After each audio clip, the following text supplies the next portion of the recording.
So this BS bracket system was a total fail. If this doesn't work, I don't know what will. Straight from ProCharger. What's a dealer ProCharger? It's this website called Brute Speed. But they're a legitimate dealer of ProCharger. This is ProCharger stuff. It's not no aftermarket, made after the fact type deal like the plate I got before. This is made for my truck. Sure, this will be bolt-in. This is like if you were to buy a ProCharger kit for a Silverado, this is the hardware it would come with to mount it to the engine. So I'm a lot more confident in this. Let's get this open and see what we're working with. Let's take a look here. It's already like somewhat assembled. What the heck? So you've got your primary bracket or plate and then your secondary plate. And it looks like the idlers, it's already like halfway assembled. Wow, that's freaking awesome. Let me get this out of the package and show you. This is the real deal. I mean, it's a lot better quality. It's got a part number stamped in the plate. This junk I was dealing with before was a joke. This little bracket, this was a freaking joke. They sent me, first of all, they sent me the bracket for a Paxton. I'm like, nah, this ain't bolting up. This is nowhere near lining up to my ProCharger bolt pattern. And then they sent me out the correct brackets, okay? And then I went to go install it, and the spacers were wrong. The offset was wrong. I want it to be a clean, smooth install. I mean, it's super simple looking. Looks like it's got all the correct spacers, the right diameters. The other spacers were the wrong diameter. I couldn't even freaking put the bolts through the spacers on the kit that BS came with. Man, I really just want to mount this bracket right now. Just like mock it up. Just like bolt this to the head. So this bolts onto like the bracket. Silverados have like this giant bracket where the alternator and power steering bolts up to. Right here. So this bracket is going to bolt like to the front of it, right? It's going to like reuse the bolt holes. It's got super long bolts in those spacers. And the ProCharger is going to sit like right here. The other BS kit I got was going to have it over here, which I thought was kind of neat. Kind of in the place of a turbo, like a turbo would be. But the way ProCharger intended it to be was to mount over here, which there is a lot more room. And it did kind of suck because I plumbed up my charge piping to have it over here. Like I was excited. Like I got it all ready to go. Basically just need to mount up the ProCharger and run like a straight shot to the piping I have here. But I just reversed it. It wasn't too big of a deal. This is my charge piping setup. It's just basically, you know, like those cheap 4-inch Kohler intakes that shove off the filter in the corner. This is actually what it came with. I just have this hooked up for IATs. I need to get a bung. I need to weld on a bung to read IATs with the charge pipe. But it is speed density. It's not reading for the mass airflow sensor, so don't worry about that. Anyways, this was a giant 4-inch intake, right? Like it's a $60 intake. The main pipe is that. So I just cut it short. I got this. This isn't what it came with. I had to get this after the fact. It's just a 4-inch 90, but it sticks out pretty far. The one that came with the kit, it's like real squishy and gummy. Like that, if you boost it, it'd probably blow up like a balloon. But this is like 5-ply silicone. I shouldn't have any issues. It's pretty firm. So that's the 4-inch intake pipe I reused. And then that's a 4-inch to 3-inch 45-degree coupler. It's not a full 90, it's just a 45. And then straight to a 90 coupler to the intercooler. This is a 4-inch intercooler. Typically, you'll see 3-inch intercoolers in Silverados, but I went ahead and got the thickest core I could find on freaking eBay. 4-inch intercooler, and it is touching my condenser. That's something you probably want to consider, because over time that will like erode away the aluminum and might cause a leak. So I'll probably shove some cardboard or like rubber or something in there just to keep the vibrations from transferring between each other and wearing each other away. Anyways, yeah, 4-inch intercooler over here to this 90-degree 3-inch coupler, and it has like this bypass valve. It's like a 1-inch port or T for your bypass valve, and I just got this like entry-level ProCharger bypass valve. It's really basic. It's just like a butterfly. Lets out excess pressure. This hooks up to your vacuum line. This vacuum line is actually routed all the way through here, over here. So you ever see those like Kool-Aids when you're a kid? You would get at a gas station, and it's got the top that like you twist off, and then you start drinking on that plastic Kool-Aid bottle. This intake manifold actually had a fitting on there that was like that. It was like meant to be twisted and broken off, and you have yourself a vacuum port. Let me look at this 5.3 in my garage. so I can actually show you what it looked like before I jacked it up.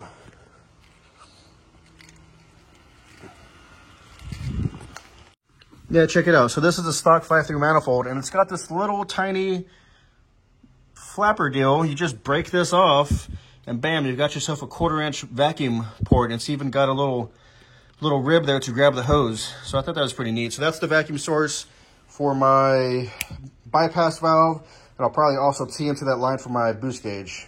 So right off the bat, I was looking at the mounting points. There's 5, and I could tell it's going to be 1, 2, 3, 4, and 5. So I'm going to go ahead and remove those 5 bolts and hope nothing kind of shifts around. It should hold steady because that alternator it's in there pretty tight. Like if you're to remove the belt and try to replace this, you got to like freaking pry that alternator out. It could shift around. I might have to take the belts off. Actually, I might as well take the belts off. And there's some more bolts holding this giant bracket on. It's not just those 5. Basically, I'm hoping I can remove those 5 without everything moving around. So I'm going to give that a shot and report back if I have any issues. And let's see how smoothly this goes. All right, unfortunately, I'm working with hand tools today, no power tools. So I'm going to have to time lapse this. This will take a minute. So let's get to it.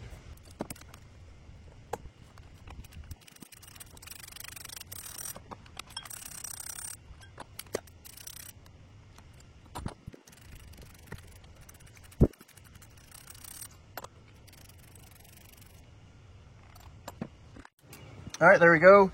We have our 5 bolts out, and luckily nothing did shift around. Alternator still in place, bracket still in place, nothing moved. So I was able to get those 5 super long bolts out. And 2 of them, the alternator bolts look a certain way, and the bottom 3 look a certain way. So I'm holding these together because I did notice a little bit of differences in the bolts. Oops. So let's take a look here. Yeah, so these are going to be our 3 main bracket bolts. These are probably going to be our alternator bolts. And we've got 3 spacers and 2 spacers. So common sense tells me these 3 spacers are for the bracket bolts. These 2 spacers are going to be for the alternator bolts. Pretty self-explanatory.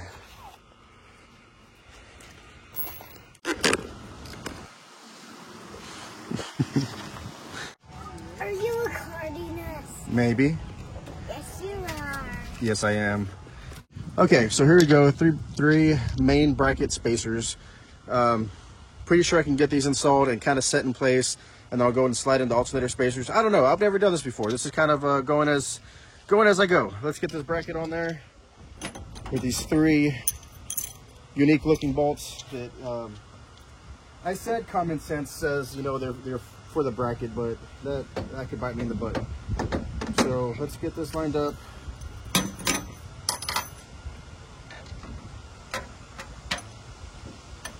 Okay, something like this. I'm gonna start with the one down the center.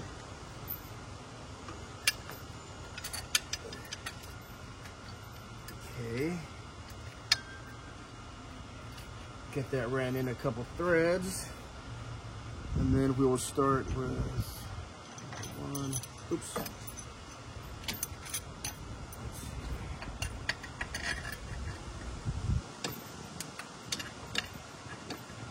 A little awkward. Probably a better way I could have done this. Okay. We'll try and set the other one in place. I probably could have set this up all together outside of the engine bay. I'm probably doing this like the hardest way possible. But if it's stupid and it still works, is it stupid? Yeah, maybe a little bit.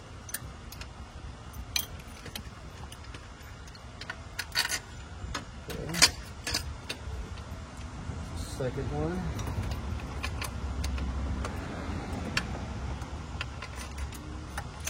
And the third one. Okay.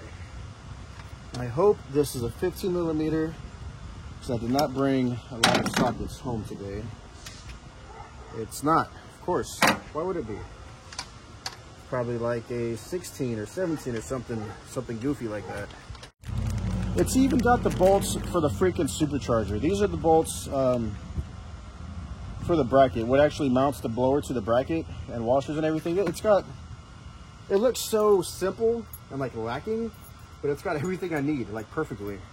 This is what I wish I would have gotten the first time around. And okay, I was worried right here because the alternator, it has these alignment dowels sticking out. Like you see that right there, that's an alignment dowel. And I was worried that was gonna interfere with the spacer, but no, this spacer, it's got that in mind. It's got a little cutout to slip over that dowel and not give you any issues, because that's what you get with the quality kit. You don't get BS and having to do stuff yourself and figure stuff out yourself. That's what you're paying for. They've done that for you.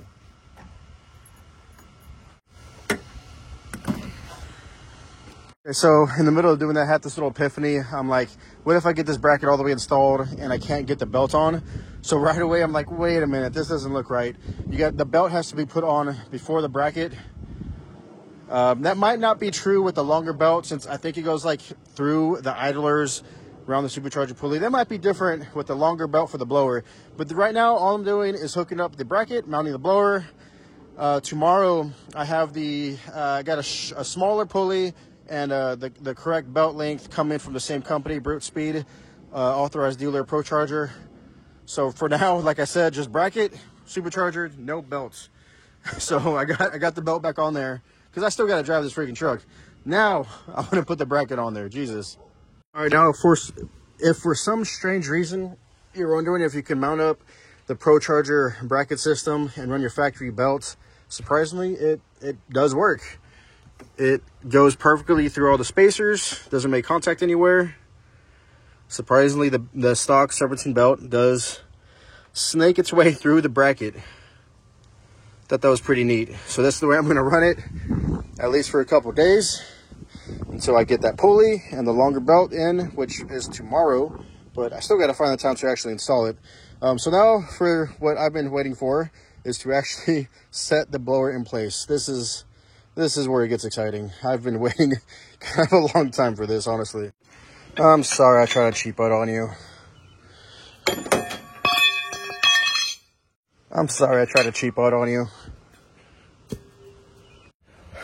All right, so before I show you what this looks like, before I bolt it on, we're gonna go out and grab some dinner, and then I'm gonna come back, and then I'm gonna put the blower on, and then I'm gonna show you what it looks like, and then it's go time, because that's like that's a big accomplishment. It's a big step to getting this Pro Charge Silverado on the freaking road. I'm so excited. Golly. I mean, I still got fuel system and stuff to worry about, but at least it'll be in there. That's like a big step one, right? Get it in there. Whoa, that sounds kind of weird.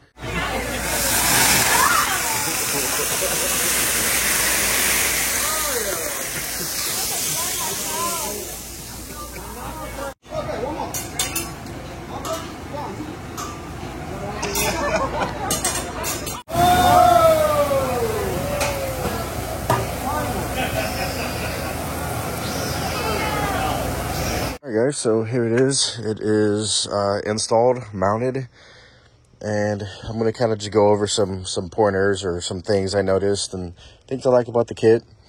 The bracket, remember those little bolts in front of the package? You're like, man, it even comes with the bolts to mount it. So there are these perimeter bolts here. 1, 2, and then this one is kind of, it goes through the spacer and it also goes into the supercharger.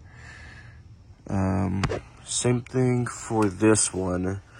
Goes through the spacer into the supercharger. So these two are like rubber banded on the backside so that they wouldn't like fall out of the bracket. But that's what they were meant for. I saw they were like sticking out of the backside. I was like, what are these for? But they're actually used for supercharger mounting.